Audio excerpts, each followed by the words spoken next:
Hey guys, my name is Siege. I'm just going to tell you a little bit about myself before I begin this video. I'm a two-time gladiator shaman from Laughing Skull. I play heavily in elemental and restoration, not so much in enhancement, though I'm beginning to build a suit for it right now. Season 1 I focused on the 3v3 and ran a team which sat in the top 3 for several weeks, mostly towards the end of the season. I think we were only number 1 for like a day. Most of the time we were like 3rd. Season 2, I actually received Gladiator from 4 teams, I think. I only got 2 Drakes because I did a lot of team hopping. I ran a 4 DPS team, I ran a 3 DPS burn team in 3v3, I ran a Restoration Shaman and a Warrior 2v2, I ran a 2-3-4-5 5v5, and to a lesser extent I ran a 2 healer 3v3. Now in Season 3 I'm doing a Eurocomp 5v5. Pretty fun team. Haven't been playing it too much, but I think we've been staying in the top 10 just sort of passively. For my 2v2 I run with a Warlock and a Warrior. My Warlock rarely plays and my Warrior hates 2s, but I think both those teams are like top 20. And of course my favorite bracket, my favorite team, the 3v3. We're running a Restoration Shaman, a Warrior, and a Restoration Druid. Used to run with a Paladin. Still would run with a Paladin if we had a great Paladin. Had a good deal of trouble trying to find a third player, a second healer for that team. Got a great warrior. I'm also very good. Had pretty much a bitch of a time trying to find somebody. Ended up using maybe 3 or 4 different people. None of them could really stand up to it. So that team is 4th currently. It'll be 1st as soon as we train up our druid a bit. No sweat. So that's me in a nutshell. So I'm making this video because for a long time I've wanted to make a video for varying reasons, mostly self-satisfaction, but I never actually, got up and did it. Well, I've been playing a lot of StarCraft recently, and I've been losing a lot of StarCraft recently, and it's really been bothering me, that I'm not used to losing, so when I go out there and I lose and I lose and I lose and I lose, it starts to get me pissed off that there's not aid for players out there like me that are trying to, get into the scene. Well, that's when I sort of stumbled across these guys' videos where this guy, he makes videos for StarCraft players that basically teach you like the basic strategies and how they work and so forth. And I thought, well, this is pretty inspiring. I like what this guy's doing. I like his positive work and so on. And so I decided, I'll do it. So the plan is I'm going to release one video with hopefully commentary approximately every week. Like I'll try to record one video every week of a game or a couple of games we did. I'll run some commentary over it and then I'll release it. And these videos are all aimed at getting sort of entry level or even pretty advanced players to improve their play.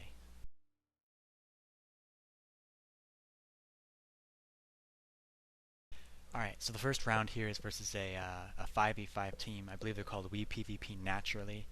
They're 4th last time I checked. Maybe they're up now, maybe they're down. They run 2 warriors and 3 healers. It's a pretty unexciting setup, but not so unfun to play. I really enjoy playing this combo. Alright, so I'm cutting to the middle of this match because it's a pretty long match and I don't want to show it all. So right here I'm going to connect with our kill target and start purging on him, the paladin. And then as soon as that paladin's going to take some damage, I'm switching over to one of their healers to stop their casts. I anticipate a Nature's Swiftness because their paladin is dropping health very, very quickly, so I'm going to start spamming purges. Might get it, might not. In this case I do. Nail his Nature's Swiftness. Stopped his next cast. And that's pretty much how these games go. You try to eat up their cooldowns, and once they're out of cooldowns, apply the pressure again, and they die. Now, one great way of applying the pressure is through Bloodlust, if you're able to save your Bloodlust long enough. Right here I was able to save my Bloodlust to the very end of the game. I pop it, and the guy goes down. Bloodlust timing can be very, very important. You sort of have to use it in a period of time where they're not able to sit back and casually take it from you. You have to use it in a way of which, if they stop to purge it from you, it works to your advantage because they should be healing at that point in time. Effective Bloodlust can be the difference between gobbling up 2 or 3 of their CDs, or just having it be purged away, or actually killing a target as a result of the Bloodlust. Alright, so this is the Ghost Wolf trick. The Ghost Wolf trick is something we threw together to get away from warriors, particularly for the warrior druid combo, but it's applicable in many situations. All you're going to do is Ghost Wolf up, start walking away from their warrior. You're moving 20% faster, so you're going to get in front of him. He has to use his intercept. That's rage. Keep walking away from him. He either has to blow a cooldown to get to you, or you get away. In this case, it happens to draw his fear, and I still walk away from him. Perhaps more importantly, his Mortal Strike drops, so I get to top myself off. He's used his fear and an intercept, and he still doesn't connect with me. And of course, in this particular game, we're several thousand mana behind, and we come back to win just because I'm able to get away from their warrior whenever I want. And obviously, in 2.4, this is going to be extremely different, extremely easy to pull off. This is a short bit I threw together about the Tremor Totem and its appropriate use. Right here, this priest is going to try to come in and fear both me and my paladin. I know that. I'm able to look at my screen and identify that. So I'm not going to let him. I'm just not going to stand next to my paladin. He comes in, I move forward. He fears my paladin, I relay the tremor, gets my paladin out of the fear. It's very important you keybind your tremor to something readily available. Right here he comes in, kills my tremor, I relay it as he fears me. And it gets me out just in time for the burn. This is a sort of an exit strategy you can use. If you're going to die, you know you're going to die. Last thing you should do, get an Earth Shield off to your partner. I go down and it's a 2-on-1, but my warrior goes on to win. And oftentimes goes on to win by a small amount of health just because of that Earth Shield.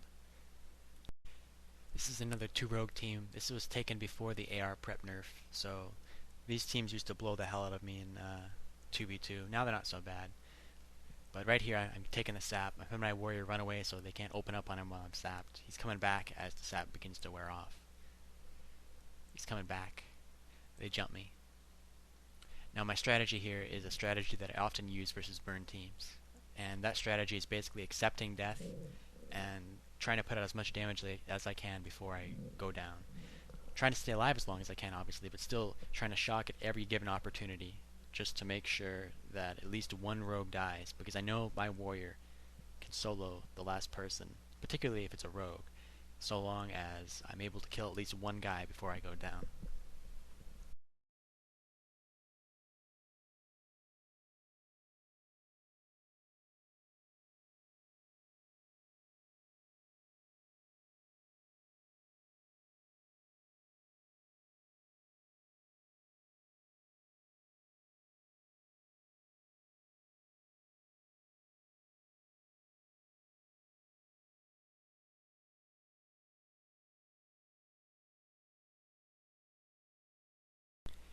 So this is a double DPS team, Warlock and a Rogue. In 2v2 I'm playing with a Warrior. Nothing particularly special about these guys. This match pretty much comes down to my ability to avoid Warlock dots. If I avoid Warlock dots long enough, his damage won't be strong enough for me to have to split my healing between myself and my Warrior. That way it's very, very easy to heal and nobody dies. Only way you die is if you get everybody dotted up all at once, and then you have problems. Cleansing my Warrior right there so he can reconnect with the target quicker. He gets over on top of that Warlock. I'm drinking, intercepts the pet just before it gets me a few more ticks of my drink. Alright, right here the Warlock is going to come in and dot me up. I'm going to eat these dots for the sake of keeping my Warrior topped off. No big deal, just so long as I don't keep those dots on me full time. Going to move back here, trying to get away from that Warlock, trying to get away from his control, keep my Warrior topped off, not worrying about my own health. Because if they're going to do a switch, it's obvious. And right here, they're doing the switch, and like I said, it's very obvious. The rogue is slowly trying to come over to me. I had plenty of time to top myself off. I didn't have to worry about healing myself up to that point, simply because I felt so safe. Alright, right here, from this point on, it's pretty simple. Their rogue is practically dead, and my warrior's got enough health to go over there and solo him. So all I have to do is survive this Warlock, and it's game. And just watching him for a fear, and there. And their rogue goes down, and that's game. So yeah, the key point here is if you're able to avoid Warlock dots, you can focus your healing on one target, and if you're able to focus your healing on one target, there's no pressure on you, and the game becomes very, very, very easy. And when you do inevitably become dotted, make sure you only heal yourself when the necessity is there. When you absolutely have to heal yourself, like if they're going to do a switch to you, then you top yourself off. If you see them doing a switch, you top yourself off, much like in this game. But before they do the switch, there's no reason to focus your healing on yourself. Keep your warrior topped off, keep your partner topped off. It's pretty much the same story for any 2 DPS team. Details change, but it's the same idea.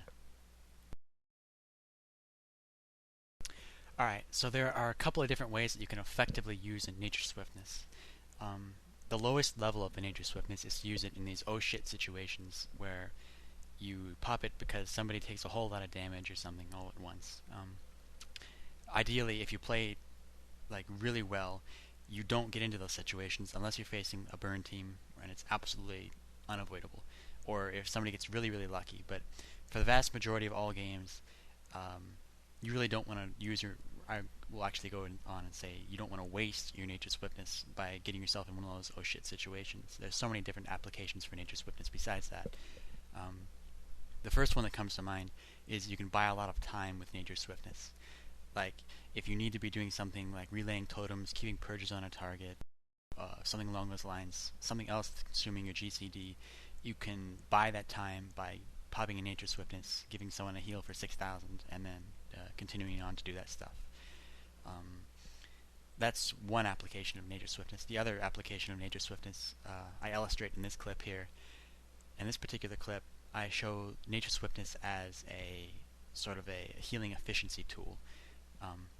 Here I have a Mortal Strike that's applied to me, and I'm going to wait for the very second that Mortal Strike drops, and then I'm going to bust my Nature Swiftness to heal myself up to full. Now, that's not because I couldn't heal myself prior to that. It's not because I was doing it for the sake of I really needed a heal right then. It's just because it's very, very, very efficient.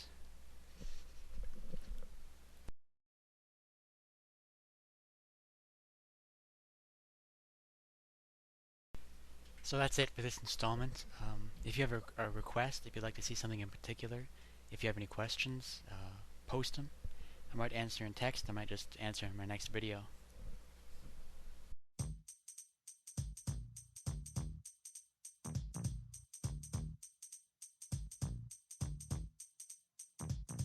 Now this is a story all about how my life got flipped, turned upside down, and I'd like to take a minute, just sit right there. I'll tell you how I became the prince of a town called Bel Air.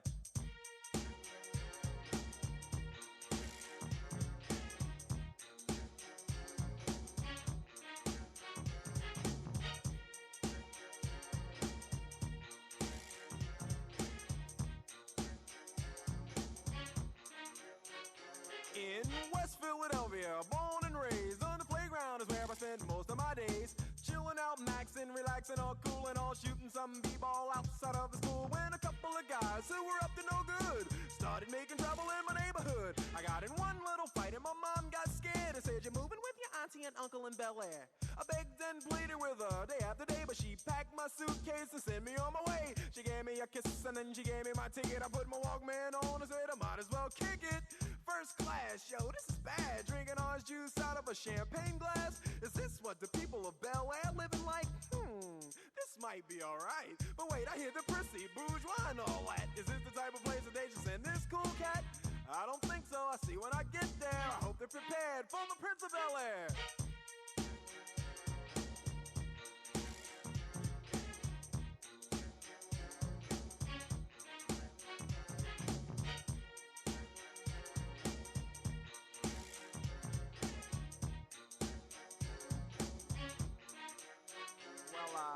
The plane landed and when I came out, there was a dude look like a cop standing there with my name out. I ain't trying to get arrested yet, I just got here. I sprang with the quickness like lightning disappeared. I whistled for a cab and when it came near, the license plate said fresh and it had dice in the mirror.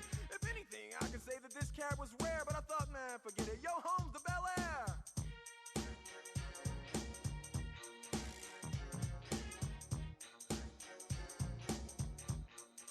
I pulled up to the house about 7 or 8 and I yelled to the cabbie, "Yo, home, smell you later." Looked at my kingdom, I was finally there to sit on my throne as the Prince of Bel Air.